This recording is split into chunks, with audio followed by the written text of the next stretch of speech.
திருத்தந்தை பிரான்சிஸின் உடல் புதன்கிழமை புனித பேதுரு பேராலயத்திற்கு மாற்றப்பட்டு சனிக்கிழமை காலை இறுதிச் சடங்கு வரை அஞ்சலி செலுத்தப்படும் என்று திருப்பீடம் பத்திரிகை அலுவலகம் செவ்வாய்க்கிழமை அறிவித்தது.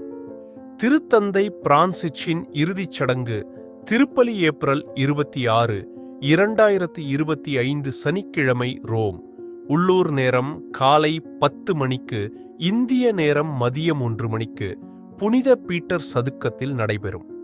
முன்னதாக புதன்கிழமை போப்பின் உடல் வைக்கப்பட்ட சவப்பெட்டி காசா சாண்டா மார்ட்டாவின் தேவாலயத்திலிருந்து செயின்ட் பீட்டர்ஸ் பசிலிக்காவிற்கு எடுத்துச் செல்லப்படும். இதனால் விசுவாசிகள் தங்கள் மரியாதையை செலுத்த முடியும். புனித ரோமானிய திருச்சபையின் கமர்லெங்கோ கார்டினல் கெவின் ஃபாரெல் ஏப்ரல் 23 அன்று காலை 9 மணிக்கு இந்திய நேரம் 11 மணிக்கு 1 நிமிட பிரார்த்தனையுடன் தொடங்கும் மொழிபெயர்ப்பு சடங்கிற்கு தலைமை தாங்குவார். திருப்பிட அறிக்கை அலுவலகத்தின்படி ஊர்வலம் சாண்டா மார்ட்டா சதுக்கம் மற்றும் ரோமானிய முன்னோடி தியாகிகளின் சதுக்கம் வழியாக செல்லும்.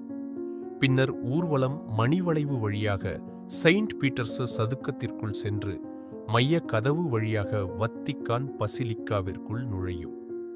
ஒப்புதல் வாக்குமூலத்தின் பலிபீடத்தில் கார்டினல் கமர்லெங்கோ வார்த்தையின் வழிபாட்டு முறைக்கு தலைமை தாங்குவார்.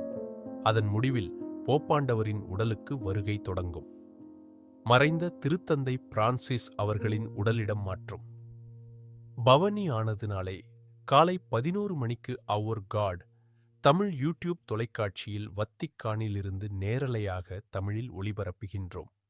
மேலும் சனிக்கிழமை ஏப்ரல் 26 மதியம் 1 மணிக்கு திருத்தந்தை பிரான்சிஸ் அவர்களின் அடக்க திருப்பலி வத்திகான் இருந்து நேரலையாக தமிழில் ஒளிபரப்பு செய்யப்படும்.